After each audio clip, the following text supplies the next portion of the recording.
উপদ্রবনাশনম শান্তিদম সর্বনিষ্ঠানম শ্রীহরে নামান কীর্তনম। সমস্ত প্রকারের রোগ ব্যাধি, সমস্ত প্রকারের দুঃখ কষ্ট, যার যত বড় দুঃখ, কারো বাবা মারা গেছে, কারো মা মারা গেছে, কারো স্ত্রী মারা গেছে, কারো সন্তান মারা গেছে, কারো ঘরে আগুন লেগেছে, কারো ঘরে চুরি ডাকাতি হয়ে গেছে, কারো অ্যাক্সিডেন্ট হয়েছে, কত রকমের কষ্ট, যার যে কষ্টই হোক না, যদি ঐকান্তিক ভাবে হরিনাম করে তাহলে তার আর কোনো দুঃখ কষ্ট, রোগ শোক, তাপ আর ব্যাধি কোনো কিছু, সব কিছু থেকে মুক্তি লাভ। নামের এত কিন্তু মন এই কলিযুগে যে হরিনাম একমাত্র সত্য, এটা আমাদের সকলের এই বিশ্বাস নেই। এই বিশ্বাস থাকলে তার কোনো সমস্যাই ছিল না। হরিদাস ঠাকুরের কথা আপনারা শুনেছেন, 22 বাজারে বেত্রাঘাত করা হলো, তার কিছুই হলো। ভক্তরাজ প্রহ্লাদ মহারাজের কথা শুনেছেন, হিরণ্যকশিপু তার পিতা নানাভাবে তাকে আঘাত করেছে, ফুটন্ত তেলের মধ্যে ফেলে দিয়েছে, জ্বলন্ত আগুনের মধ্যে ফেলে দিয়েছে, বুকে পাথর বেঁধে সমুদ্রে নিক্ষেপ করেছে, বিরাট গর্ত কেটে তার মধ্যে লক্ষ লক্ষ বিষধর সাপ ছেড়ে তার মুখে ফেলেছে, পাগলা হাতির পায়ের তলায় দিয়েছে, কিছুতেই কিছু করতে পারল না। শেষকালে তলোয়ারি বার করে কোপ মেরে তলোয়ারি ভেঙে গেল, প্রহ্লাদের কিছুই কোন বলে, কোন শক্তির দ্বারা চেপেছে গেল এই হরিনাম। কিন্তু হায় দুর্ভাগাম এই জীব, হরিনামে তাদের বিশ্বাস। সন্তান হলেই মা বাবা নাচের স্কুলে ভর্তি করে, গানের স্কুলে ভর্তি করে, কম্পিউটার স্কুলে ভর্তি করে, যেন ভগবানের অবতার হয়েছে। একটা বেটা বেটি পেয়েছে যেন ভগবানের অবতার হয়েছে, তার আর কিছু দুনিয়ায় আর দরকার নেই, এটাই তাদের জীবন। দুদিন পরে মরে যাবে, জমের ঘরে যাবে, তার তাদের খেয়াল নেই। আরে তাকে মানুষের মতো মানুষ কর, সেই কলিযুগের মা বাবারা করতে পারে না। ভাগবতে এই কথা বলা হয়েছে, মহাভারতে ভীষণভাবে বর্ণনা করা হয়েছে কলিযুগটা কেমন হবে। সেখানে পাণ্ডবদের কাছে বলা হচ্ছে কলিযুগটা কেমন। পাণ্ডবরা সেখানে বলছেন, হে প্রভু আপনি তো চলে যাবেন, আপনি চলে গেলে কলি এখানে প্রবেশ করবে, যে কলিযুগটা কেমন হবে। তখন ভগবান বলছে, তোমরা 5 ভাই 5 দিকে চলে যাও এই জঙ্গলে, সারাদিন ঘুরে সন্ধ্যাবেলা এসে আমাকে রিপোর্ট। 5 ভাই 5 দিকে চলে যাও, এই যে জঙ্গল দেখতে পাচ্ছ, 5 ভাই 5 দিকে গিয়ে ঘুরে চলে আসো, রিপোর্ট দেবে সারাদিনে কি দেখলে। কৃষ্ণের কথা মতো 5 ভাই জঙ্গলের ভিতরে প্রবেশ করলেন, 5 দিকে ঘুরে ঘুরে আসলেন। যুধিষ্ঠির মহারাজ কি দেখলেন? বিশাল আকার একটি হাতি, সে হাতির দুটো সুর দেখলেন। হাতির কখনো 2 সুর হয়? হাতির সুর দেখেছেন কি বলে? হিন্দিতে কি বলে জানো? হাতি যে সুর আমরা বাংলায় বলে সুর, হাতির সুর দুটো, 2 সুর वाला হাতি। যুধিষ্ঠির মহারাজ কৃষ্ণকে জিজ্ঞেস করতেন, প্রভু হাতি দেখলাম বিরাট আকার একটি হাতি, তার 2 সুর, এর অর্থ কি? ভগবান বললেন, তুমি যে জিজ্ঞাসা করেছো সামনে কলিযুগটা কেমন হবে, কলিযুগে বড় বড় নেতারা তাদের 2 করে মুখ হবে। আপনাদের সামনে লেকচার দেবে এক মুখ, পেছনে তাদের কারে এক কার্যক্রম হবে আরেক। ভোট নেওয়ার সময় গলায় কাপড় দিয়ে হাত জোড় করে ভোট নেবে, ভোট নেওয়ার পরে তারপরে গলায় কাপড় আর থাকবে না, হাত আর জড়ো হবে না। অফিসে গেলে এখন হবে না, পরে আসুন, কালকে আসুন, এখন এটা ক্যান্সেল হয়ে গেছে, পরের মাসে যোগাযোগ করবে, কথা টেম্পার, তাই না? তাহলে বড় হাতির যেমন দুটো শোন, কলিযুগের নেতাদের এরকম দুটো করে মুখ হবে। ভোট চাওয়ার সময় এক মুখ, ভোটের পরে এক। এইবার ভীমকে জিজ্ঞাসা, তুমি কি দেখেছো? আমি একটা আশ্চর্য জিনিস দেখলাম, এক জায়গায় 6টা কুয়ো দেখলাম, দুহাত দুহাত করে করে ফাঁকা কুয়ো, 6টা কুয়ো পাশাপাশি আছে, একই লেভেলের কুয়ো সব। 5টা কুয়ো জলে পরিপূর্ণ, আর একটা কুয়ো শুকনো। এটা কি করে হয়? কুয়ো তো একই জায়গায়, একই মাটিতে, একই লেভেলে হয়েছে কুয়োগুলো। 5টা কুয়োতে জল ভর্তি, আর একটা কুয়োতে জল নেই কেন? এরকম কি করে সম্ভব? যদি অন্য জায়গায় হয়, সেখানে লেয়ার পাই, সেই জন্য সেখানকার মাটির তলায় হয়তো জল সেই স্তরে জলটা ছিল। তো এটা কি করে সম্ভব? 5টা কুয়ো জলে ভর্তি, আর একটা কুয়ো জল নেই কেন? তখন ভগবান বলছেন, কলিযুগে মানুষের সব সমস্যা মিটবে, খাওয়ার সমস্যা তার হবে না, তার স্ত্রী পুত্র কন্যা, তার সংসারে আত্মীয় স্বজন বন্ধু বান্ধব শালা শালী যা আছে সব অতি সুন্দরভাবে ভরণ পোষণ হবে। কেবল মাথার বোঝা হবে ওই পুরো মা আর বাবা, তাদের লালন পালন করার বেলায় আর এদের হবে না, তাদেরকে নিয়ে বৃদ্ধাশ্রমে রেখে এদের খাবার টাকা পয়সা তাদের রাজ্য সব পাবে, সব দিকে সম্পূর্ণ হবে। ওই বুড়ো মা বাবা গুলো তারা জীবনে ভাত পাবে না, তারা সুখ পাবে না, রোগ হলে ওষুধ পাবে না, তাদের বেলায় আর কোন সেবা জুটবে। এই হচ্ছে কলিযুগের স্বভাবের। যে মা বাবা তোমাকে জগতে আনলো, জগতের আলো মাথায় দেখালো, নিজে না খেয়ে তোমাদের খাওয়ালো, মানুষ করলো, সেই মা বাবার এই দুঃখ। তারপরে 3 নম্বরে, অর্জুন তুমি কি দেখলে? আমি এক অলৌকিক জিনিস। কি জিনিস? এইবার সেইটা আপনাদের কথায় চলে আসে। একটা গাভী সদ্য সন্তান প্রসব করেছে। সন্তান প্রসব করলে গাভী তখন কি করে? খুব আদর করে, চাটে, চেটে চেটে চেটে চেটে গা একদম পরিষ্কার করে দেয়। এমন চাটা চাটছে, এমন চাটা চাটছে, চেটে চেটে চেটে চেটে বাছুরের গায়ের চামড়া ছিঁড়ে গেল। চাটতে চাটতে চাটতে চাটতে চামড়া ছিঁড়ে রক্ত বেরোচ্ছে, রক্তগুলোকে চেটে চেটে খেয়ে দিচ্ছে। তারপরে মাংস বেরিয়ে গেল, মাংসগুলোকে খেয়ে নিচ্ছে। তারপরে চাটতে চাটতে চাটতে চাটতে সমস্ত বাছুরের গায়ের চামড়া মাংসটা খাওয়া হয়ে গেল, আরগুলোকে চাটছে, হাটটাও খাওয়া হয়ে গেল। শেষকালে দেখা গেল বাছুরের আর কোনো কিছু নেই, সব শেষ। বাছুরটাই আর খুঁজে পাওয়া গেল। অর্জুন বলছে, কিরকম জিনিস দেখলাম? এইটা কি কলিযুগ?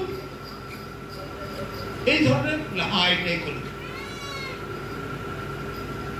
কলিযুগেতে মায়েরা তাদের সন্তানকে এমন আদর করবে, এমন ভালোবাসবে, এমন যত্ন করবে, এত বেশি আদর করবে, ওই বাছুরের মতো তাকে একদম শেষ করে দেবে, ঘোর অন্ধকারে নরকের মধ্যে ঢুকিয়ে দেবে। কোনদিন তাকে ভগবানের কাছে যেতে দেবে না, কোনদিন তার মঙ্গলের কথা ভাববে না। এই কলিযুগের মা বাবারা এইরকম। প্রত্যেকটা ঘরে ঘরে এইটাই দেখা যায়। মা বাবারা সন্তানকে এমন আদর করার ঘরে তাকে জমের ঘরে পাঠিয়ে দিয়ে তবে ছাড়ে, কিন্তু ভগবানের কাছে যেতে দেবে না। যদি কোনো সন্তান বলে আমি মন্দিরে গিয়েছিলাম, এই সন্ধ্যাবেলাতে কোথায় গেছি? মন্দিরে ছিলাম, কথা শুনছি। কালকে তোর পরীক্ষা না,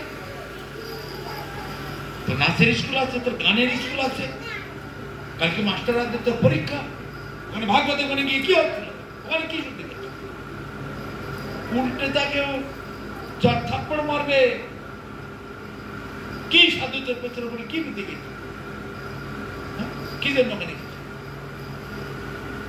মেরে পিটিয়ে সাজছে। সাধুদের কাছে যেতে দেবে না, ভগবানের কাছে যেতে দেবে। এই আমি আপনাদের গ্রামে এসেছি, যদি আপনাদের কোনো ছেলে যদি আমার পিছু ধরে যে আপনার সঙ্গে আমি যাবো নদীয়ায় নবদ্বীপে, আপনার কাছে কাছে বলুন, আছে কোনো মা বাবা ছেড়ে দেবে? কেউ ছাড়বে না। তারপরে শাসানি ও সাধু এই গ্রামে আর ঢুকবে না, এই এলাকায় ঢুকবে না। এবার যদি কোনোদিন এখানে দেখি মেরে মাথা পাঠিয়ে দেবো। এই তো এখন কত আদর করে কথা শুনতেন, আপনাদের কত বলতেন, কিন্তু ছেলেটা আপনাদের ছেলে যদি আমার পিছু ধরে, আমার কথা শুনে খুব ভালো লেগেছে, আপনার সঙ্গে আমি যাবো আপনাদের ধামে, আপনার কাছে কাছে ছাড়বেন? সব ভক্তি শেষ হয়ে গেল। সাধু তোমার মাথা ফাটিয়ে দেবো, সাধুগিরি শিখিয়ে দেবো, আমাদের ছেলে যদি এইভাবে ফুসলে নিয়ে যাও। এই তো ধরা পড়ে গেল সবচেয়ে সামনে এখন কত কিছু। এটা হচ্ছে কলিযুগের স্বভাব। এরকম কোনদিন সন্তানকে মানুষ হতে দেবে না, ভগবানের কাছে যেতে দেবে না। তার আত্মকল্যাণ নিত্য কল্যাণ কোনদিন কোনো মা বাবা এটা সহ্য করবে না।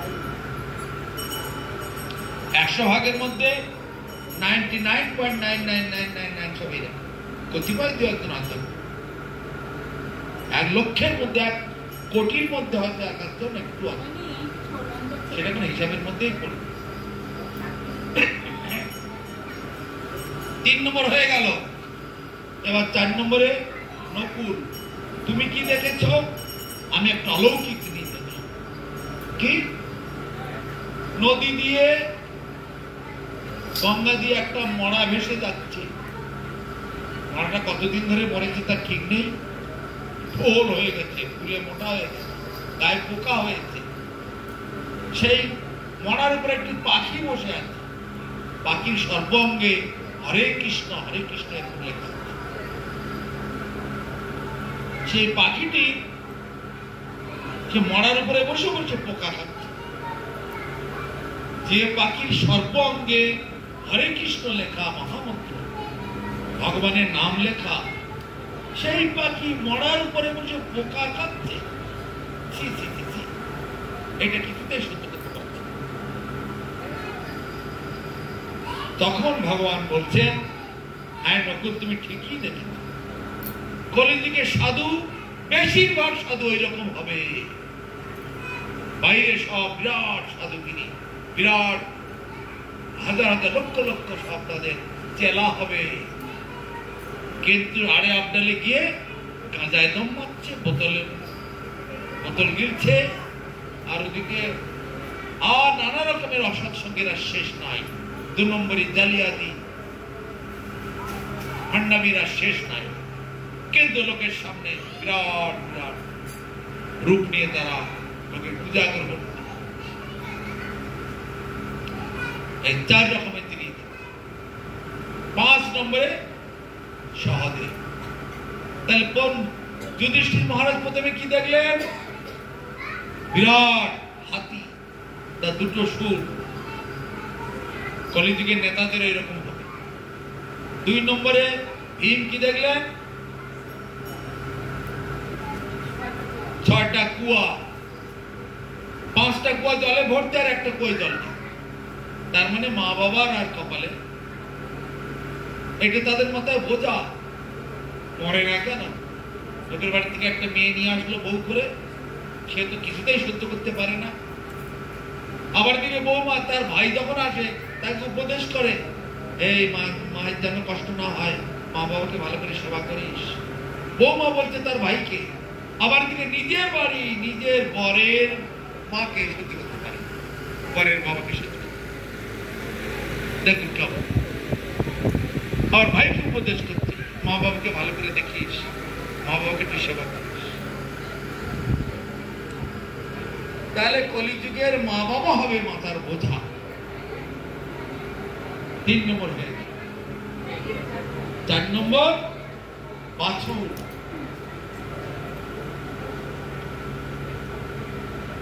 ওটা 2 নম্বর হলে এবার 3 নম্বর। এমন চাকা চাটছে শেষ হয়ে গেল। বাছুরটার কোনো অস্তিত্ব নেই।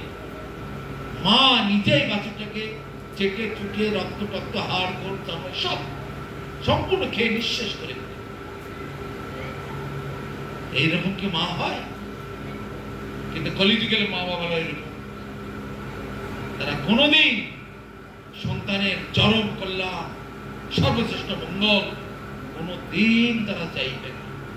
আমার ছেলে পাশ করুক, ছেলেটা মেয়েটা পাশ করুক, বিএ পাশ করুক, এমএ পাশ করুক, ভালো চাকরি করুক, ভালো গাড়ি বাড়ি করুক, বড় হোক, এই সব তাদের চিন্তা। শেষকালে কি হলো? উল্টোটাই। বড় হয়ে চাকরি করছে, শহরে গিয়ে চাকরি করছে, বাড়িতে বুড়ো মা বাবা ছটফট করছে, তাদের ওষুধ দেওয়ার লোক নেই, তাদের খাওয়া দাওয়া দেখাশোনার লোক নেই। বড়দের একটা লোক মাইনে করে রেখে দিল কেউ করে, সেও ভালো করে দেখে না। ওইটুকু টাকায় আর কত দেখবো? 24 ঘন্টা কি একটা লোক দেখতে পারে, থাকতে পারে? 24 ঘন্টা কি কারো পক্ষে ডিউটি করা সম্ভব? তখন বাধ্য হয়ে ছেলেটা মা বাবাকে নিয়ে বৃদ্ধাশ্রমে দিয়ে দিল। ওই শেরগতি বৃদ্ধাশ্রম, সেখানেই বলল। 4 নম্বরে এই সাধু হরিনাম করছে, কিন্তু মদ মাংস গাঁজা মদ অসৎ সঙ্গে এই সব। কত সাধু যখন তেলের মধ্যে ঢুকে আছে আপনারা জানেন ভালোভাবে। তাহলে 5 নম্বরে কি দেখছেন? সহদেব তুমি কি দেখেছ? সহদেব বলছে আমি একটা অলৌকিক জিনিস দেখলাম যা কল্পনার। কিরকম জিনিস দেখলে? বিরাট সুউচ্চ পর্বত সুমেরু, যত হিমালয়ের সবথেকে উচ্চ পর্বত, যেটা বিরাট একটা পাহাড়ের খন্ড হঠাৎ ভেঙে পড়েছে। কত বড় টুকরো ভেঙে পড়েছে? 10 তলা 20 তলা বিল্ডিং এর মতো উঁচু বিরাট একটা টুকরো ভেঙে পড়েছে, গড়াতে গড়াতে চলে আসছে পাহাড়ের উপর থেকে। আর হুড়মুড় হুড়মুড় করে বিশাল বিশাল গাছগুলোকে ভাঙতে ভাঙতে চলে আসছে। আর নিচে সমতলে ত্রাহি ত্রাহি রব উঠে গেছে, পালাও পালাও পালাও করে বিরাট দুর্ঘটনা ঘটতে যাচ্ছে। বিশাল বড় পাহাড়ের টুকরো ভেঙে পড়েছে, গড়াতে গড়াতে আসছে, সব এই সমতলে সব পড়ে যাবে। পাহাড়ের কাছাকাছি যারা আছে, কি হলো শেষকালে? গড়াতে গড়াতে গড়াতে গড়াতে এসে ঠিক মাটিতে পড়ার আগে নিচের দিকের গাছগুলো তো সব মানুষে কেটে কেটে নিয়ে গেছে, বাড়িঘর করেছে, জ্বালানি কাঠ করেছে। সেইখানে ঘাস হয়ে আছে, দুর্বা ঘাস। সেই দুর্বা ঘাসের মাথায় এসে আটকে। এত বড় পাহাড়ের টুকরো, হাজার হাজার গাছ ভাঙতে ভাঙতে চলে আসলো, কিন্তু শেষকালে মাটিতে সমতলে সে দুর্বা ঘাসের মাথায় গিয়ে আটকে আর আসতে পারছে। এটা কি করে সম্ভব? যে পাহাড়ের টুকরো বিশাল বিশাল গাছগুলোকে ভাঙতে ভাঙতে চলে আসলো, সে দুর্বা ঘাসের মাথায় কি করে আটকে যায়? তখন ভগবান বলছেন এই একটা হচ্ছে একমাত্র সম্ভাবনার বিষয়। এই জগতে ধর্মের নামে অনেক কিছু হবে, বিশাল বিশাল মূর্তি, বিশাল বিশাল যজ্ঞ, বিশাল বিশাল ভান্ডারা, বিশাল মহোৎসব হবে, দুর্গা পুজো, কালী পুজো, নানান রকমের মহোৎসব কি বিশাল আকারে হয়ে থাকে, কিন্তু কোনটাই আমার মঙ্গলপ্রদ হবে না। একমাত্র হরিনাম সেই আমাকে বাঁচাবে। ওই দুর্বা ঘাস, ওইটা হচ্ছে হরিনামের স্বরূপ। ওই দুর্বা ঘাসের মাথায় এসে সেই পাথরটা বেঁধে গেল। ওই পাথর দুর্বা ঘাসটাকে আর নোয়াতে পারলো না, ভাঙতে পারলো না। এত বড় বড় গাছ ভাঙতে ভাঙতে দিয়ে। তাহলে যত বড় ধর্মকর্ম আছে, কেউ আমাকে এই মহামায়ার কবল থেকে ত্রিতাপ জ্বালার কবল থেকে, এই জেলখানা থেকে, মহামায়ার এই কারাগার থেকে আমাকে কেউ উদ্ধার করতে পারবে না। একমাত্র হরিনাম সেই আমাকে উদ্ধার করবে। তাই জন্য শাস্ত্রীতে বলছে হরের নাম, হরের নাম, হরের নামই কেবল। কলৌ মানে কলিযুগে নাস্তেব, নাস্তেব, নাস্তেব গতি। এই কলিযুগে হরিনাম ছাড়া গতি নাই, হরিনাম ছাড়া গতি নাই, হরিনাম ছাড়া গতি। এই সমস্ত জীবের একমাত্র ধর্ম হচ্ছে হরিনাম জপ করা, নিজের সংসারটাকে কৃষ্ণ সংসার করে নেওয়া। এখানে দুই রকমের সংসার, একটা মায়ার সংসার আর একটা ভগবানের সংসার। তাহলে ভগবানের সংসার আর মায়ার সংসার দেখতে একই সমান, কোনো পার্থক্য নেই। ভগবানের সংসারে সংসার যারা করছে তারাও বাজার করে, তারাও কিনে কেটে আনে, তারাও রান্না করে। আবার মায়ার সংসার যারা করছে তারাও বাজার করে, তারাও কিনে কেটে এনে রান্না করে খায় না, দেখতে সব। কিন্তু মায়ের সংসারের লোক যারা, তারা বাজারে গেলে কি খোঁজে? কোথায় মাছ আছে, কোথায় মাংস আছে, কোথায় মদ আছে, গাঁজা আছে, কোথায় অমেধ্য দ্রব্যাদি আছে, নিজেদের ইন্দ্রিয় তর্পণের বস্তু আছে, পান, তামাক, বিড়ি, সিগারেট, সেইগুলো ওরা আর যারা ভগবানের সংসার করছে তারা কি করে? তারা আজকে বাড়িতে গুরু এসেছে, আজকে বৈষ্ণব সেবা আছে, আজকে একাদশী আছে, আজকে দ্বাদশী আছে, সেই সব দেখে দেখে সেইগুলি কিনে কিনে ওরাও রান্না করে, এরাও রান্না করে। ওরা রান্না করে খাওয়া আরম্ভ করে দিল, আর এরা রান্না করে ঠাকুরকে ভোগ দিল। ওরা খেলো ভোগ আর এরা খেলো প্রসাদ। ভগবানের সেবার পরেতে যেটা অবশিষ্ট থাকে তাকে বলা হয় প্রসাদ, মহাপ্রসাদ। আর ভগবানকে যে জিনিস দেওয়া না হয় সেটা হচ্ছে ভোগ। তাহলে ভোগ আর প্রসাদ দেখতে একই সমান, কিন্তু ভোগে তো রোগ ভয়ং। যত করবে ভোগ তত হবে রোগ, যত হবে রোগ তত হবে শোক।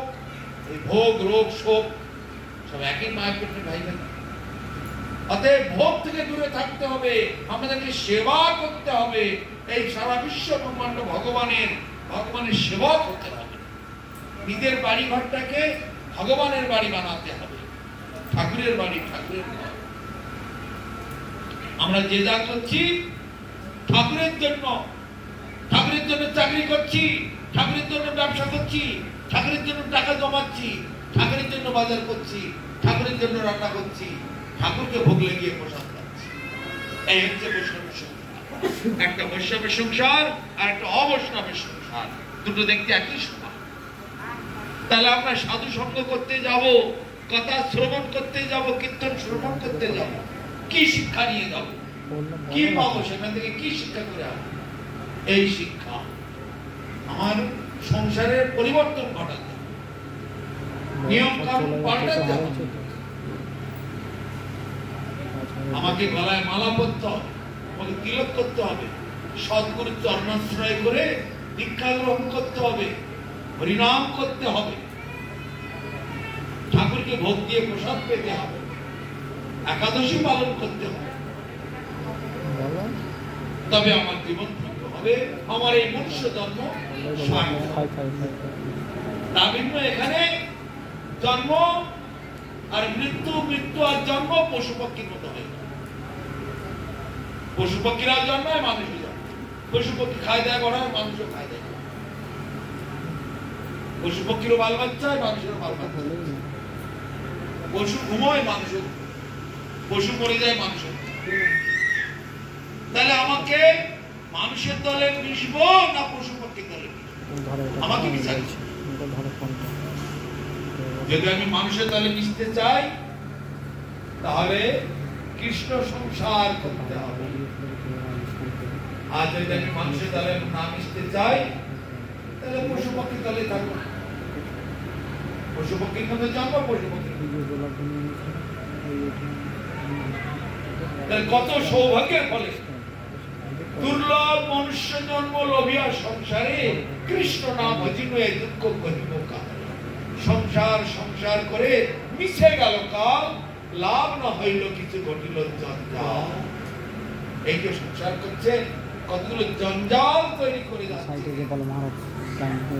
যে জঞ্জালগুলো কোনোদিন আপনাদের সুখ দেবে না, কোনোদিন আপনাদের শান্তি দেবে না, আনন্দ দেবে না, কোনোদিন আপনাদের মঙ্গলের কথা ভাববে না। আজকাল শ্রাদ্ধ হয়, শ্রাদ্ধটা কি করে করে? ছেলে মেয়েরা কতগুলো অমেদ্য মাছ মাংস জোগাড় করে মা বাবার শ্রাদ্ধ, কিন্তু ওই শ্রাদ্ধ মা বাবা নেয় না, মা বাবা প্রেত লোকে গতি হয়। এটা পদ্ম পুরাণে বলা যৌন দত্ত ধরেন ভুক্তাং পিতৃনাং শ্রাদ্ধ কর্মণি অশ্নন্তি পিতরস্তস্য পিতপুত্রাং সততং বিদম। হে দ্বিজগণ, যারা পিতামাতার শ্রাদ্ধ অমেদ্য দ্রব্য দিয়ে করে, মানে আমিষ দ্রব্য দিয়ে মা বাবার শ্রাদ্ধ করে, তাদের মা বাবারা প্রেত লোকে গতি হয় এবং মলমূত্র ভক্ষণ করে থাকে। জগতের মানুষ সেইগুলো কিছুতেই তাদের মাথায় ঢোকে না। আচ্ছা, সময় বেশি হয়ে যাচ্ছে, ঠিক আছে, এবার আমরা বিশ্রাম দেব। অতএব মা বাবা শ্রাদ্ধ করতে গেলে আপনারা বৈষ্ণবীয় মতে শ্রাদ্ধ করবেন, আর ওই শাক্ত মতে বা জাগতিক মতে শ্রাদ্ধ পদ্ধতি করবেন না। বৈষ্ণবীয় মতে করলে আপনাদের কল্যাণ হবে, মঙ্গল হবে, জীবন আপনাদের মা বাবাদেরও উদ্ধার হবে জীবন। আর এই দুর্লভ মনুষ্যজন্মদের শ্রাদ্ধ করতে হয়, হরিনাম করুন, দীক্ষা গ্রহণ করুন, সদ্গুরুর চরণাশ্রয় করে দীক্ষা গ্রহণ করে আপনারা হরিনাম করুন, আপনাদের জীবন ধন্য হবে, মঙ্গল হবে। এই মনুষ্য জন্ম গ্রহণ করা সার্থক। তাই আপনাদের সকলের কাছে অনুরোধ, আপনারা হরিনাম করুন, আপনারা সদ্গুরুর চরণাশ্রয় করে হরিনাম দীক্ষা গ্রহণ করুন, নিজের সংসারটাকে কৃষ্ণ সংসার তৈরি করুন, ঠাকুরকে ভোগ দিয়ে প্রসাদ পান, নিত্য হরিনাম করুন। মহাপ্রভু বলে গেছেন, সাথে পাঁচে মিলি নিজ দাঁড়িতে বসিয়া সংকীর্তন করো সবে হাতে তালি। সকলের বাড়িতে খোলকর্তার নাই, হারমোনিয়াম নেই, কাঁসর নাই, তার হাতে তালি দিয়ে হরিনাম। সমস্ত সংসারে যত লোক আছে, ছেলে পুলে, নাতি পুতি, পাড়া প্রতিবেশী সকলকে এই দুর্লভ মনুষ্য জীবন সার্থক করুন। তাহলে আপনাদের এই মনুষ্য জন্ম গ্রহণ করে সার্থক। আর মা বাবার শ্রাদ্ধ যখন করবে বৈষ্ণবীয় মতে, গোস্বামী মতে আপনার শ্রাদ্ধ কার্যাদি করবে, পূজা পাঠ যা কিছু সেইভাবে করবে। জাগতিক মতে বা শাক্ত মতে আপনারা করবেন না, আপনাদের কোনো মঙ্গল থাকবে। এই হচ্ছে ভাগবতের সার। তাই আপনারা যে যেখানে যে অবস্থায় থাকুন করবে, আপনাদের মঙ্গল হবে, ধন্য হবে, ঠাকুরকে ভোগ দিয়ে প্রসাদ পাবেন। আর সকলে মিলে ঝুলে হরিনাম, হরে কৃষ্ণ। সবাই বলুন, হরে কৃষ্ণ হরে কৃষ্ণ কৃষ্ণ কৃষ্ণ হরে হরে হরে রাম রাম রাম হরে হরে। নিতাই গৌর প্রেমানন্দে হরি হরি বল। আর একটু হরিনাম করে সবার হরে কৃষ্ণ কৃষ্ণ কৃষ্ণ কৃষ্ণ কৃষ্ণ হরে হরে হরে হরে হরে রাম হরে রাম হরে রাম হরে রাম রাম রাম রাম রাম হরে হরে হরে জয় মনোজ সুস্মিতা দেবী দাসী কি যদিও সদ্যজাত সন্তান কি জয়।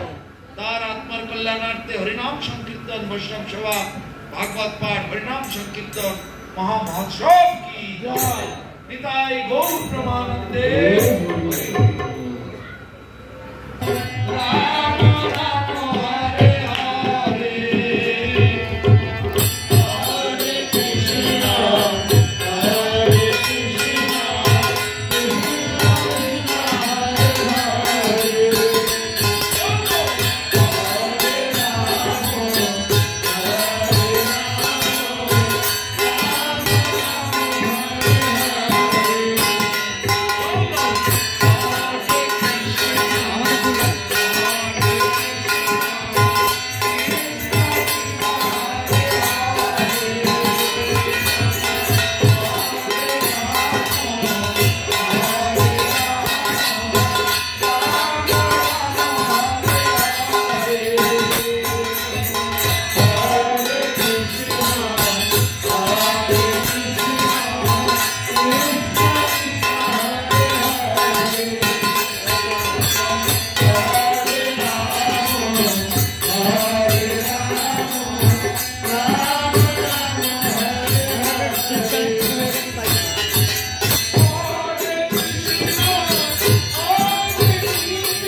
जगद्गुरु श्री श्रीमद भक्ति सुंदर गोविंद देव गोस्वामी गुरु महाराज की जय।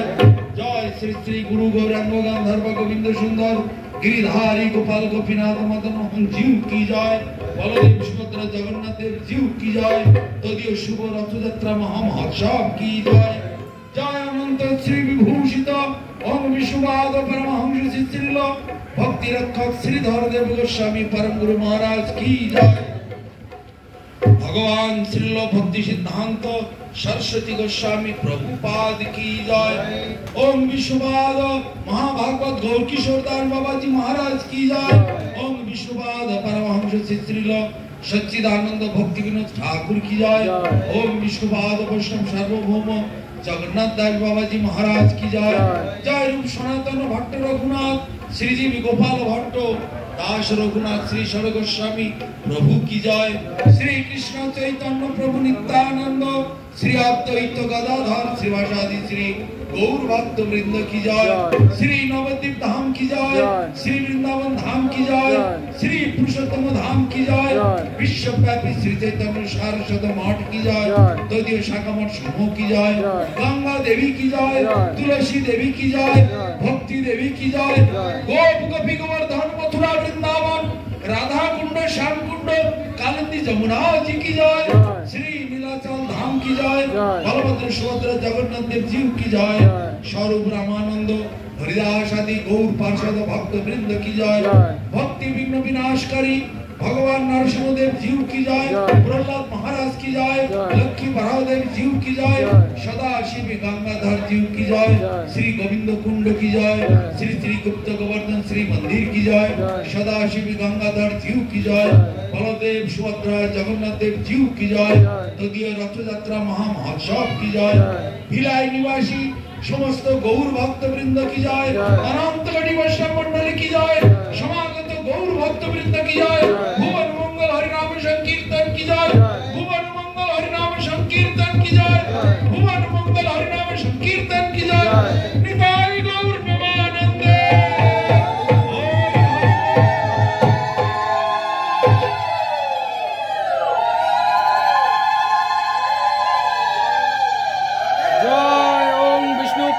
परमहंस परिव्राजक आचार्य वर्य अष्टोत्तर शतश्री श्रीमद भक्ति अमल परमहंस देव गोस्वामी गुरु महाराज की जय। निताई गौर प्रेमानंदे हरि हरि बोलो। সময় অল্পের জন্য আপনাদের সুযোগ দিতে পারলাম না। কারো কিছু প্রশ্ন থাকলে এখনো টাইম আছে, যদি কারো কোনো প্রশ্ন থাকে আপনারা প্রশ্ন করতে পারেন। সবাই দণ্ডবাদ করুন গুরু মহারাজকে, জয় গুরুদেব, জয় গুরুদেব। গুরু মহারাজের কাছে।